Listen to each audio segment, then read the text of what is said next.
What's going on, everyone? Welcome into a mailbag here at the Broncos Breakdown by Chat Sports. Matthew Peterson fielding questions that you guys have asked during our live show, which airs Tuesdays at 3 o'clock Mountain Time. So if you want a question to be answered, tune in for our next mailbag next Tuesday, 3 o'clock Mountain, 4 o'clock Central.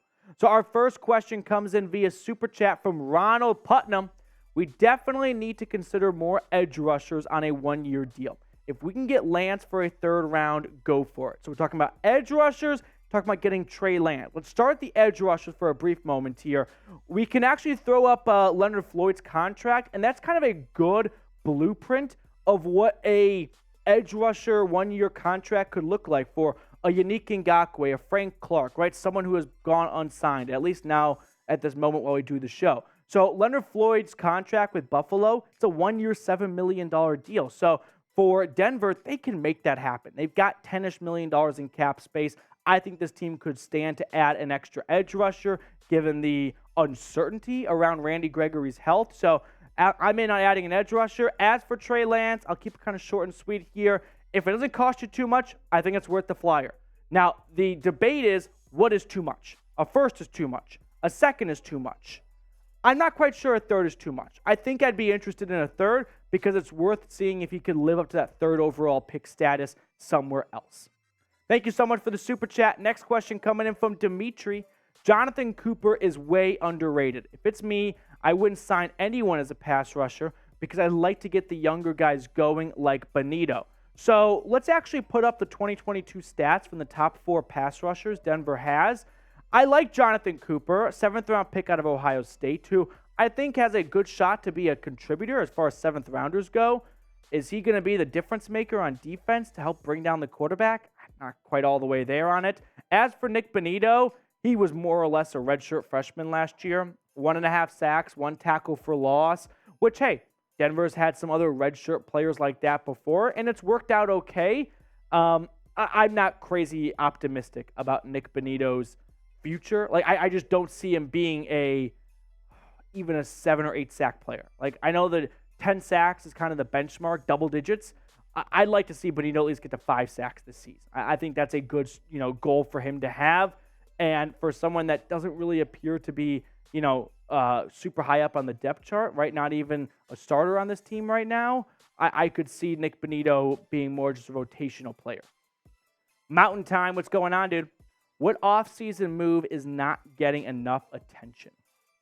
Good question. I know it's easy to go with the Mike McGlinchey or the Ben Powers of the offseason or Zach Allen. What about Marquez Callaway? So he was a UDFA coming out of Tennessee, signed with Sean Payton in New Orleans, and he offers a lot of upside in special teams, right? He did some punt returns in college, some kick returns, a spot that's kind of up for grabs after Montreal Washington's hideous-ish performance last season. So Callaway could crack through in that department. Now, his best season so far was in 2021. He really emerged for New Orleans, 698 yards and 6 touchdowns. I mean, almost a 700-yard receiver as a UDFA in his second season. Now, last year for New Orleans, he fell down the depth chart a little bit. He couldn't quite recapture that magic he had in 2021. But I think this could be a sneaky move to watch for on the special team side of things, and I'm sure Sean Payton has a good role for him laid out. So if you want to sound smart at the bar, don't go with the Mike McGlinchey. That's too easy. How about a Marquez Callaway? Now, off-the-wall question here. Will Denver finish in the top half of the AFC West? Will they be better than the Raiders and the Chargers? Because I'm going to pencil in Kansas City to finish first or second, but it's probably going to be first. So can they beat out LA and Vegas to be the number 2 team in the AFC West? This is the pinned comment on today's show, so scroll on down and let me know your thoughts. Octavio Rodriguez, are you going to any Broncos games this season? I'm trying to decide which one to go to. Might have to go to the Raiders game in Vegas since I live in Phoenix now and it's close. Well, unfortunately, my job doesn't really permit me to go to Broncos games because we cover the game in the studios here at Chat Sports as soon as it ends with a recap, highlights, watch party. So as bizarre as it sounds, it's actually a lot easier for me to do my job at here at the office where I can do a video once the game is over. Whereas if I go to the game, it's not really accessible walking out of the concourse. Which game would you want to go to? Vegas, at Vegas, would be a lot of fun. Very expensive, though. Like, tickets at, Allegiant Stadium are not cheap. I think maybe I like the Bears one. That's on the road. Yeah, I like that game. Go with the Raiders. Go to Vegas. Who am I talking about going to Vegas? Shame on me. Go to Vegas, dude. Have a blast, Octavio. Jair, are there any good free agent cornerbacks and defensive tackles available? Cornerbacks, first one that comes to mind is Marcus Peters. He's 30 years old. He was with the Ravens for a long time. What about Bryce Callahan, right? Kind of a fan-ish favorite. Unfortunately, only got 2 out of those 3 seasons with him. But Bryce Callahan could be an interesting reunion return back to Denver. As for defensive tackles, they added Tyler Lancaster from Green Bay, or I guess from Vegas last year. So I feel like they probably feel they're kind of content at that position. Shelby Harris is still on the street. He was this team's sack leader, right, 2 years ago? So I am not opposed to a reunion with Shelby Harris. This team was better with him than without him. So those are some names to keep an eye on, Jair. Appreciate the question. Now, if you are not subscribed to the channel, what are you doing? Come on. Mailbags are for subscribers only. So make sure you hit that sub button down below. That way you can be on a future mailbag and get your question answered for everyone watching to see. Galaxy 69, nice. Do you see the Broncos making a move for a player to help this D-line long-term? Long-term, the only move that could do like a long-term move, I think would have to be a trade, right? If you wanted a long-term, you're not finding a long-term solution in free agency at this point, meaning if you sign Frank Clark or Yannick Ngakoue, they are defensive linemen who will sign one-year contracts at this point. So long-term, Chase Young would be your blockbuster long-term, right? Where you think you can get the second overall pick for way less because his asking price has gone down due to injuries, prohibiting him from playing much of the last 2 seasons. It could be a bit of a bargain if you were to get him for, I don't know, a day 2 or probably not day 3 pick, but a day 2 pick for sure. That would be the biggest long-term move I could really see them making. Do I see them actually doing it? Not at this point. I just think they want to hold on to their first and third round pick. That's the only picks they have in the first 2 days of the draft next season. They're going to need those picks to reset a little bit if things don't go swimmingly well in 2023. So I ultimately don't see it happening. Galaxy, thank you so much for the question. Ramon Rivera, what do you think if we traded Sutton and KJ Hamler in the same package? Not often that a team would want to trade for 2 wide receivers, right? That would have to have a huge vacancy on their roster where the only spot I could see, I really think Courtland Sutton, if he does get moved, it'll either be Detroit, shout out Trinity Benson, or the New York Giants, right? Both those teams have really thin wide receiver rooms, right? With Detroit, you have Amon-Ra St. Brown, but you don't have Jameson Williams for the first 6 games of the upcoming season. So do I see them getting traded together? No. It's not, this isn't middle school basketball, PE. We're a package, so very unlikely they were to get traded together. I just don't see why a team would want to trade for 2 wide receivers. Broncos fandom, who needs to have a strong minicamp? Good question. Strong, there's the obvious answer, right, of Russell Wilson. I'll try to avoid the cliche Russell Wilson because after last season, all eyes are on him. What about Courtland Sutton? I saw some reports that he looked really good at OTAs, some of the best we have seen since his 1,000-yard season. And the last couple of years, he hasn't been bad, but he definitely hasn't been everything that we thought he would be when he signed that extension. So I think Courtland Sutton needs to silence people like me who are a little bit more on the pessimistic side that he's going to be that top-tier wide receiver that he once was. So I think Courtland Sutton would be someone who really needs to not just silence the doubters, but tell George Paton and Sean Payton, do not trade me. I'm still a valuable receiver for this team.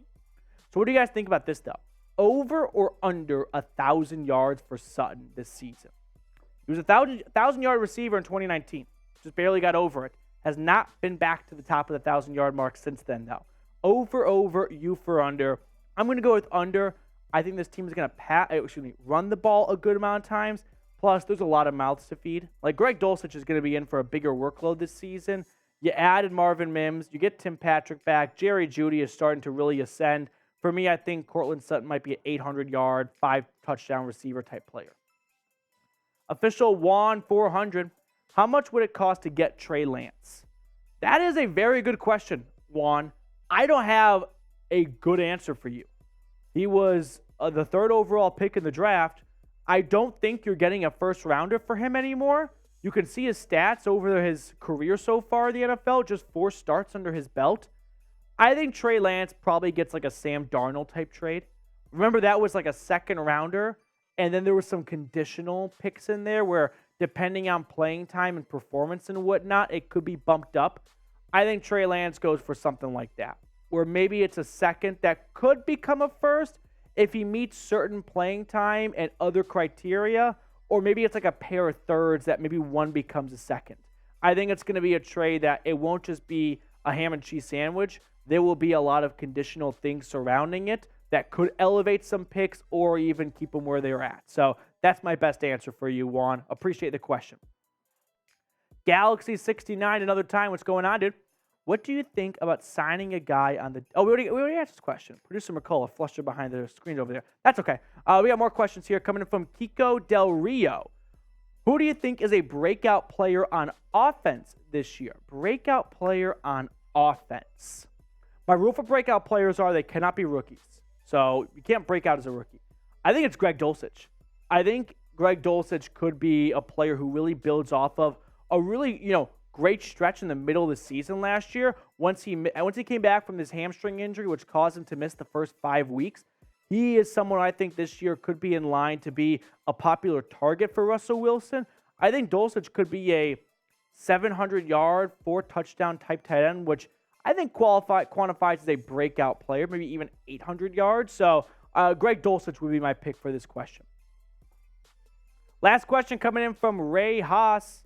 Do we really feel confident with our depth at offensive line? This is a fair point to make. I was a lot more concerned until they added Cam Fleming. I think Cam Fleming is a great swing tackle, where if you need him for a game or two, he can step in for a pinch. Long term, for a whole season, I'm not jazzed up about Cam Fleming as a team starting left tackle for 17 games. But for 2 or 3 here or there, yes, I like that. On the interior, I don't know, Jim, right? Alex Forsythe, I think, is a good pick in round 7. But I think you're on the right track of, do we really feel that confident? I can kind of read your tone from your question. That could be a spot where if an injury pops up, that could be this team's sort of downfall, and all of a sudden we regress back to 2022 where the offensive line is one of the worst in the NFL.